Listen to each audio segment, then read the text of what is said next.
Well, welcome to the Off Farm Income Podcast, everybody. You have found our YouTube channel, and thank you so much for being here again today.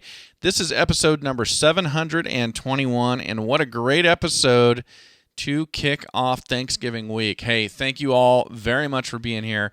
I know I'm super thankful. I'm going to be talking about that all week. I hope you are as well. Well, today I get to profile a great young man named Logen Winfield. He's going to be coming to us from Kentucky, talking to us all about his cattle herd and how he got going with that. Really interesting interview, and he has just been named the Kentucky State Star Farmer.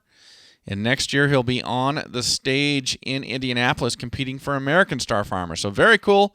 We'll start that interview for you right now. Logan, welcome to the show. Thank you very much for joining me today. Thank you for having me. Hey, you bet. It's my pleasure to speak with you, and I'm looking forward to the conversation. I'd love to start off just by asking you a few questions about you so our audience can get to know you a little bit. Would that be all right? Yes. All right. Well, how old are you, Logan? I am 19 years old. Excellent. And your life today, are you farming? Are you working? Going to college? What does your life look like today? As of today, I've got my cattle herd that I'm taking care of, and I'm going to college as well, and I'm also working for my uncle and my grandpa on a row crop farming operation. Okay, so you've got your own cow herd already. Yes. Very cool. What kind of row crops are y'all growing there in Kentucky?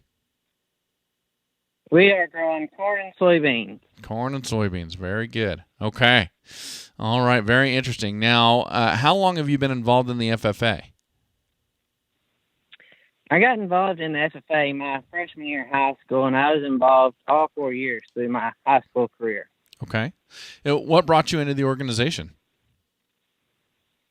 Well, my brother started in FFA whenever he entered in high school, and I always knew that it was dealing with agriculture, and I grew up on a farm, so I knew that I always wanted to be in the FFA. Uh-huh.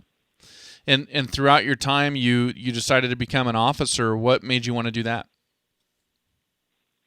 But just being part of the FFA and seeing actually what it is and everything, it made me want to be an officer because I wanted to help the people that were upcoming, like the officers before me helped me out, and I wanted to let everybody know what the meaning of FFA was. Yeah. So how were you able to go about doing that? Well, I started and I just tried out for an office position. I got the office position, and just as part of the officer team, we started to get people involved and get the word out about FFA. Okay. Yeah, very good. Well, that is great. I love it when people are spreading the word about such a great organization like the FFA. Yes, it is very good. Very good. Now, you're going to college now as well, right? Yes. Where are you going to school at? I'm going to Owensboro Community and Technical College. Okay. And what are you studying there? I'm studying ag business. Okay, very good. So my assumption is when you finish up with school there that you want to be working in ag or farming full-time or something like that. Am I close? Yes, I would. Whenever I finish up my ag business degree, I would like to grow my cattle herd more and hopefully become a partner in my grandpa and uncle's row crop operation. Okay, very cool. All right, well, let's do this. At this point in the show, I'd love to acknowledge the FFA advisors that have helped you along the way. Who have those folks been for you, Logan? They have been Mr. Aaron Tucker, Mr. Matt Johnson, and Miss Debbie Muse. Great. Well, thank you so much for acknowledging them. And Logan, you're raising cattle, and I've got a great sponsor who is in the cattle business. Maybe you could help me out with doing a commercial for them really quick. Okay. All right. You probably didn't know this was coming. No, I did not. Now, I would assume that you've got to doctor cows every now and then, so you've probably got to run them into a squeeze chute or something similar. Yes, I do. Well, I've got a great sponsor. They've been a sponsor of this show for a long time, Powder River Livestock Handling Equipment, and they make absolutely fantastic equipment for handling your large livestock, particularly cattle. And we use their squeeze chute right here on my farm in Idaho for our cattle. We use their panels, And really, I have found their equipment, their panels, to be second to none. I mean, they stand up to cattle very, very well, both in their design and in their strength. And so, everybody, we're hoping that you'll go over to powderriver.com and check out all they've got to offer, and also check out their new website with the ability to design your livestock handling system right there on the website. It is very, very cool. Hope you'll check that out. Let them know that we sent you to them, and let them know that, or let your local farm and ranch retailer know that you would like to have Powder River livestock handling equipment in their yard. That is powderriver.com. All right, Logan, thanks for letting me do that. Thanks for your help with that. No problem. So how many cattle are you running? I've got 50 head. Oh, wow. Good for you. So you've got to work those cows, and I'm sure you've got to vaccinate and doctor and do all that. You probably need good equipment on your place as well. Yes, I do. Oh, very good. Well, let's talk about what you were doing for your supervised agricultural experience there in high school really quick. I'm assuming it has a lot to do with the cattle, but you let us know what you were doing. Tell us all about it.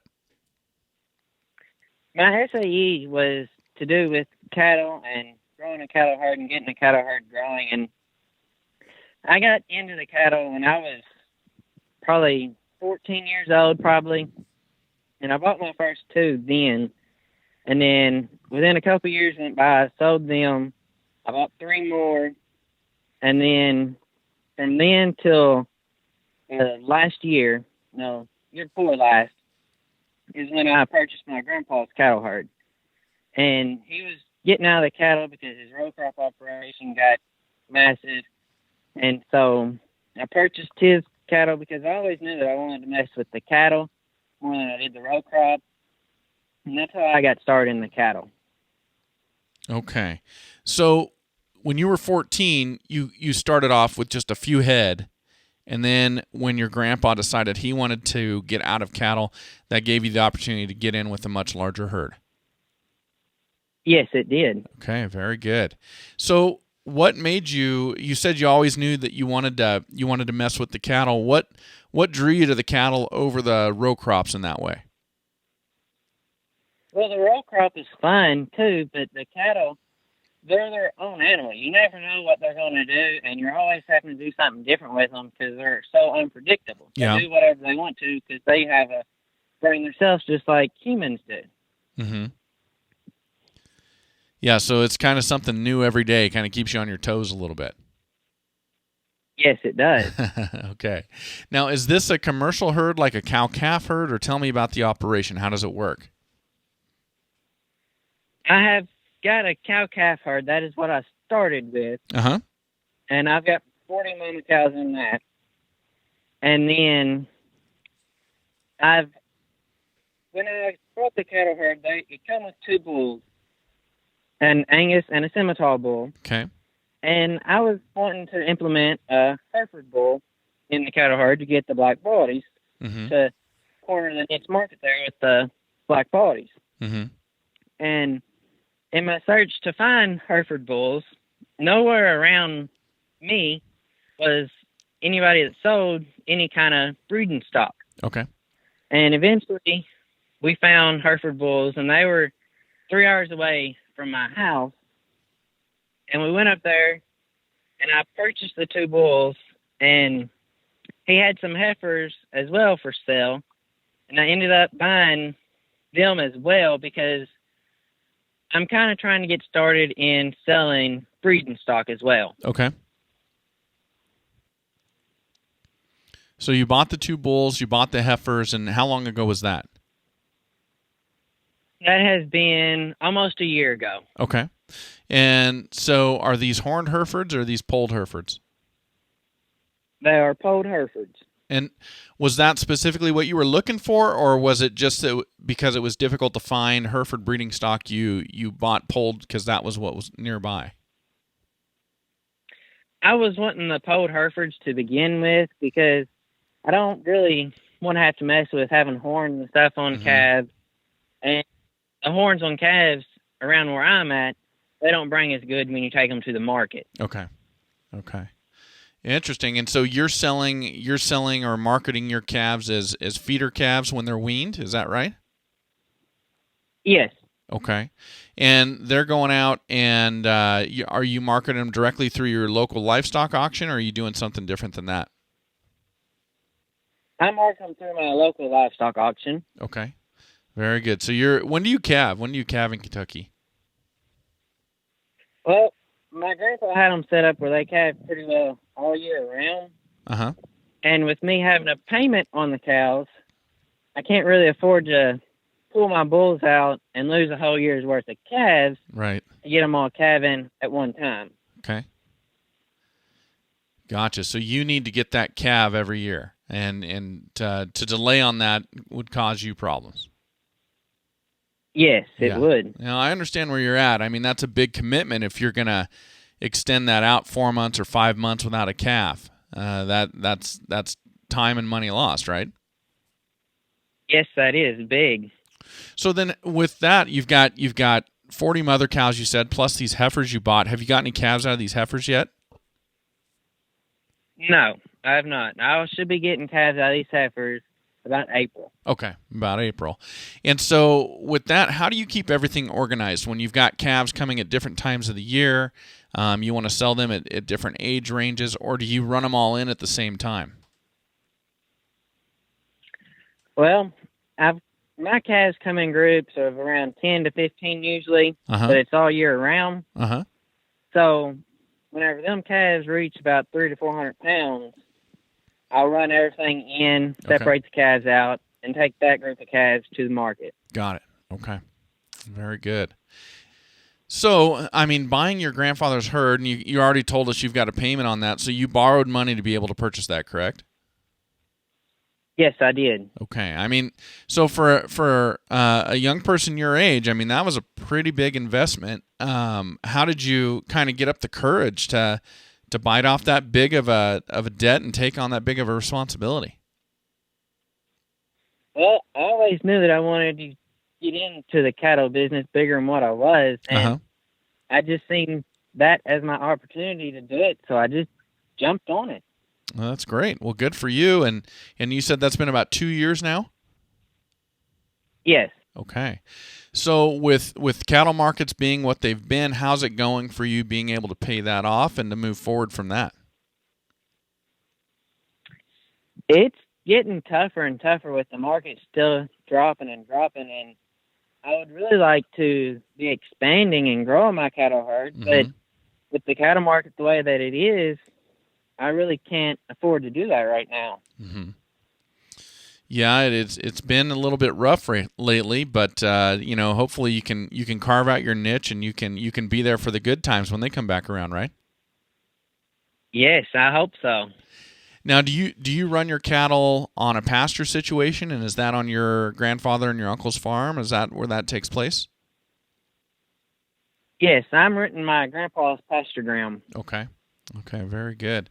So in Kentucky, how many acres of pasture does it take to raise a herd that size? I've got about 100 acres of grass. Okay. All right, very good. And is that irrigated, or does Mother Nature take care of all that for you? Mother Nature takes care of all of it. Okay. So you've obviously got some years where you're flush with grass and some years where it's a little bit scarce, I would assume. Yes, I do. It just all depends on the weather. Yeah, absolutely. All right. Now, I understand that you, through your time in the FFA and everything you've done with cattle and with row crops, that you've won an award, correct? Yes, I have. Tell us about that. How are you recognized? Well, I got told one day from my advisors that they was going to run me in for Kentucky State Star Farmer. Uh-huh. And I was kind of nervous at first. I really didn't know what all it was going to entail and what all I had to do.